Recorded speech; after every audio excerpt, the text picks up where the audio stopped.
Capítulo 15. 15. Do versículo 40 ao 44.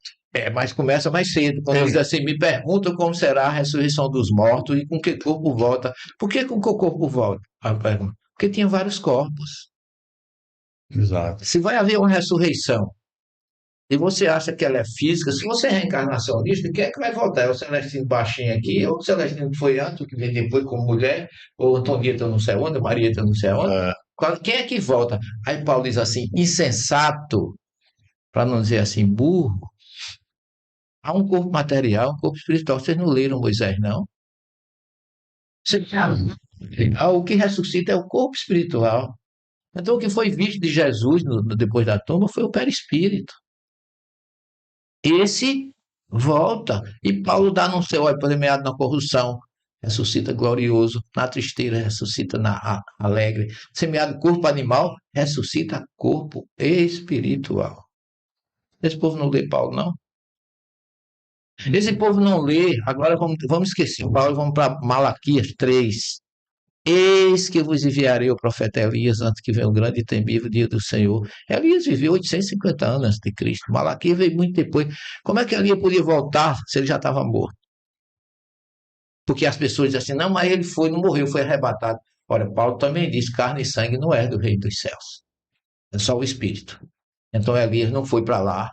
E não está lá dizendo que ele foi arrebatado. O termo hebraico chama-se Alá. Alá é subir. Ele foi visto subindo. Daí para onde ele foi, daí para frente, o problema é dele. Mas que ele entrou no mundo espiritual, carne e sangue não entra, só espírito. Está no Apocalipse, está no Gênesis 18. Tu és pó, em pó tu has de retornar. Está lá em Salomão, no Eclesiastes 12. Malaquias diz assim: eis que vos enviarei o profeta Elias. Muito bem. Isaías 40 diz assim: uma voz clama no deserto. Preparai o caminho e endireitai vossas veredas. Previndo a vinda de João Batista. Profetizando a vinda de João Batista. Depois ele fala, Malaquias 3 fala, Lucas, quando o anjo Gabriel vem para preparar Malaquias para receber João, ele diz que ele viria com a força e o poder de Elias. E Jesus, agora é Jesus, capítulo 11 de Mateus, versículo 7 a 14. Que vocês foram ver no deserto? Um caniço balançado pelo vento, um homem vestido de linho e púrpura? Não, porque o homem vestido de linho e púrpura está nos palácios. Se vocês foram ver um profeta, sim. Eu vos digo que mais um profeta, porque mais do que um profeta, porque dentro dos filhos de mulher ninguém foi maior do que João. E se vocês querem entender, ele é o Elias que devia voltar literalmente. Malaquias disse que ele vinha, Isaías disse que ele vinha, Lucas falou que ele vinha e eu estou dizendo que ele veio. Você sabe o que é interessante tudo isso? Que quando o Malaquias fez essa previsão que é 4, 5, É 3, use 3, 4 não tem muita coisa. O original é o capítulo 3. Eu já boto o 3, não, na 4 não tem, na minha Bíblia não tem, mas no 3 tem. Não importa, às vezes ele depende da coisa, mas o que importa é o que ele disse. Mas ele dá uma previsão certinha, ele disse, antes que veio o grande dia e terrível Senhor, ou seja, antes do nascimento e da crucificação de Jesus. Exato. Ele dá tudo que eles voltaria. Tá claro, literalmente. Agora, por que a palavra reencarnação não tem? Não tem porque é um termo usado, criado por Kardec. Mas o hebreu tem com esse nome, Guigu Neshamot, rodas da alma. Rodas da alma. A alma vai e volta. Está no sânscrito, está no budismo, está no shintoísmo, está no sufismo do Islã. Todo mundo fala disso. Ô Celestino, sabe o que é que me faz me lembrar? Já que você tocou no assunto, quando Jesus, a gente vai ver isso em Mateus, no capítulo 17, 14, de 10 a 14. Na transfiguração. Não, mas depois da transfiguração, 10 a 14.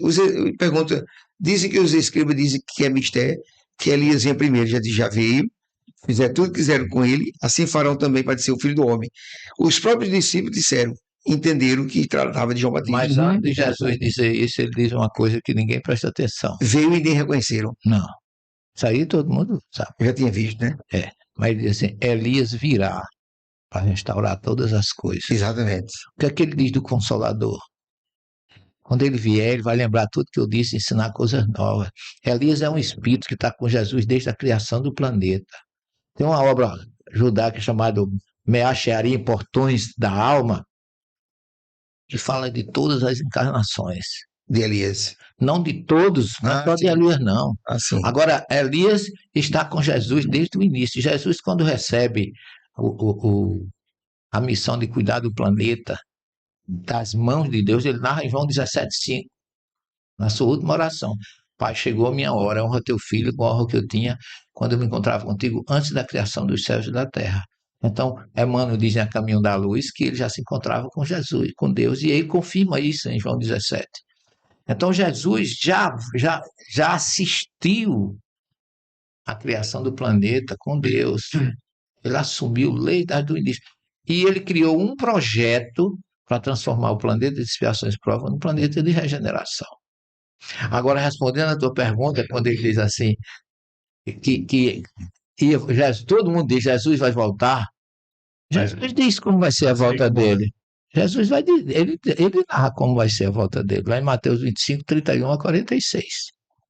Quando o Filho do Homem vier junto com os seus anjos, anjo é espírito ou gente? Espírito. E como é que o cara está esperando que ele volte montado num cavalo? Quando ele disse que vinha rodeado de anjos. Se você vai ver ele rodeado de anjos, você vai ver ele porque ele é espírito. É a hora que todo mundo vai ter que ceder. E quem aceitou o evangelho, muito bem. Quem não aceitou, meu filho, vai pegar a nuvem das 9h30 e vai para outro planeta que não seja compatível com a sua evolução. Inclusive, nessa mensagem que eu falei de Bezerra de Menezes, de 2010, o próprio Bezerra de Menezes fala que o Espiritismo é Jesus de volta. É Jesus voltando. E eu sempre digo que a doutrina espírita é o evangelho redivivo de Jesus. Porque o que é que aconteceu? O Evangelho de Jesus passou 2000 anos desaparecido, assim, na sua origem principal, É o né? cristianismo Que é o amor, primitivo. que é o amor. Então, muita gente matou em nome de Deus. Uma coisa é eu matar alguém, outra coisa é eu matar dizendo que foi o Ronald que mandou. Quer dizer, 2 crimes. Além de matar, ainda disse que foi outro sedicídio. Ainda bota a culpa no outro, Então, né? se matou muito em nome de Deus.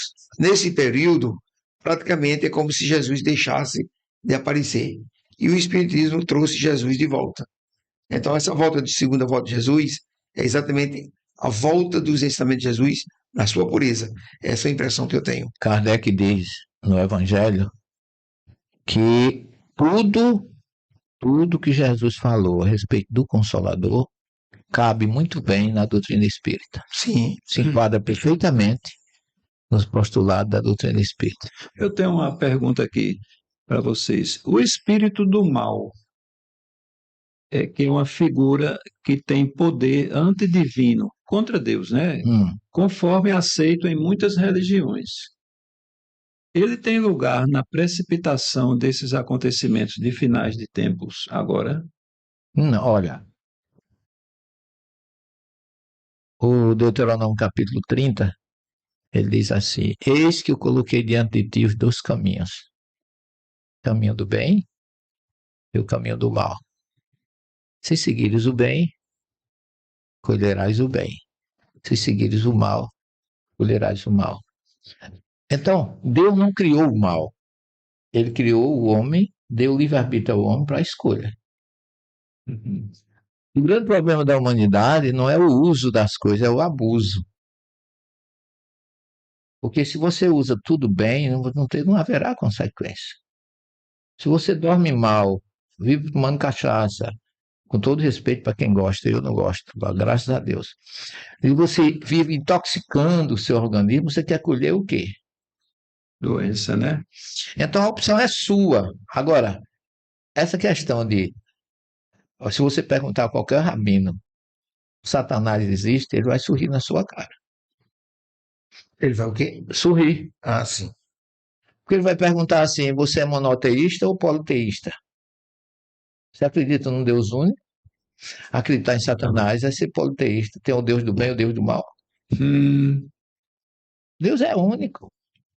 Essa é a classificação dele. Isso é a religião judaica, mas as outras... Mas as outras porque não seguem, porque está no judaísmo. Está os 2 caminhos estão lá. Na criação do homem, o termo hebraico vai ser o verbo, essa letrinha que é traduzida como i, em vez de uma tem 2. Os cabalistas dizem os 2 is já é que Deus colocou o bem e o mal junto com a gente. Está no homem. Kardec diz na obra O Céu e o Inferno que nem céu nem inferno, mas colheita pessoal e intransferível. Não existe. É dentro da... No céu, o inferno está dentro de você. Eu posso estar aqui no céu e ele se sentindo no inferno. E vice-versa. Givaldo pode estar felicíssimo aqui e eu estar dizendo assim, que inferno de vida. Né? Por quê? Porque é um sentimento que você carrega a sua sintonia. Isso é tão verdade que você vai ver que em Lucas 17, 21, Jesus diz que o reino de Deus está dentro de vós. Ele está dentro de cada um. Claro. Kardec trouxe a Gênesis como uma obra maravilhosa, porque a primeira parte, a Gênesis não, desculpa, Céu e Inferno, ele faz uma análise das religiões, e na segunda parte ele traz prática de experiência daqueles que viveram aqui, estão no mundo espiritual e vieram dizer como é. Então você tem a causa e o efeito ali numa obra só, mostrando que céu e inferno é uma questão de opção. A palavra Satanás é grega, foi criada pelos gregos e que a igreja adotou como esse elemento que tem chifre, cauda, tridente, se veste de vermelho, para impor terror. Um Deus temor. Nessas minhas viagens a Israel, um espírito amigo se apresentou em Jerusalém através de uma judia, e essa mulher encontrou comigo, me ligou lá em Israel e formamos uma amizade, e eu com a família dela, de tal forma que nós traduzimos o livro dos Espíritos para o hebraico. E eu tive que prefaciar esse livro, porque o judeu, a maioria do judeu tem ódio de Jesus. Sim. Porque o cristão, aliás, ódio de cristão, porque o cristianismo que apresentam para ele é o cristianismo das cruzadas e da Inquisição. Exatamente. O cristianismo do primeiro século não aparece. Então, minha grande preocupação foi fazer um prefácio dessa obra para apresentar Jesus de volta para o judeu. É tanto que eu fiz o prefácio todinho, passei 15 dias de meditação, mostrando historicamente que Jesus não fundou cruzada, nem Inquisição, bota o nome dos papas, que foi eles culpados. Jesus foi fiel à Torá, lá em Mateus 5, 17, 18, 19, para apresentar o Jesus que realmente é um Jesus verdadeiro. Eu peguei esse prefácio e falei com o Divaldo, e Divaldo, peça a Joana de Anjos, disse que ela foi Joana de Cusi, para ela prefaciar esse livro. Porque eu fiz um prefácio no hebraico, mas se ela fizer, vai ter muito mais valor, porque ela conhece a história, ela viveu com Jesus. Aí Divaldo disse, me envie o prefácio. Eu enviei. Mandei para ele. A resposta que ele mandou, a veneranda, eu tenho a carta, tudo que eu estou dizendo aqui, eu posso mostrar e provar. A veneranda disse que não tem uma vírgula para acrescentar no que você colocou. Foi mesmo. Agora, quem me assistiu durante 15 dias foi um espírito que eu tenho maior amor por ele. Nós devemos muito a ele na doutrina. Eu não divulgo muito para ninguém pensar que eu estou obsediado.